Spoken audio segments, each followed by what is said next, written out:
سوال نمبر 10۔ 1400 سال بعد بھی محمد کا نام ہر سیکنڈ دنیا میں گونجتا ہے، لیکن ان کے دشمنوں کو کوئی بھی یاد نہیں کرتا۔ سوال، سورہ الکوثر میں ابتر یعنی بے نام و نشان سے کیا مراد ہے؟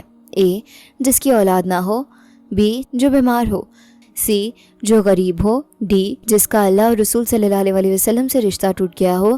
درست جواب ڈی، جس کا اللہ اور رسول صلی اللہ علیہ وسلم سے رشتہ ٹوٹ گیا ہو۔ ابتر کا لفظی مطلب ہے جڑ کٹا یا بے نام و نشان، لیکن حقیقی گمنامی اولاد کا نہ ہونا نہیں بلکہ اللہ کی رحمت سے محروم ہونا ہے۔ جس کا رشتہ اللہ اور اس کے رسول سے ٹوٹ گیا وہ کائنات کا سب سے بڑا ابتر بے نام و نشان ہے، چاہے اس کے کتنے ہی بیٹے کیوں نہ ہوں۔ تاریخی حقیقت، آج 1400 سال بعد بھی محمد صلی اللہ علیہ وسلم کا نام ہر سیکنڈ دنیا میں گونجتا ہے، اذان میں، نماز میں، درود میں، جبکہ ان کے دشمن مٹی میں مل کر گمنام ہو گئے، کوئی ان کا نام تک نہیں لیتا۔ اللہ ہمیں سکھا رہے ہیں کہ حقیقی کامیابی اللہ کی رضا ہے، نہ کہ دنیاوی شہرت۔ اپنا رشتہ اللہ اور رسول صلی اللہ علیہ وسلم سے مضبوط رکھیں، یہی اصل کامیابی ہے۔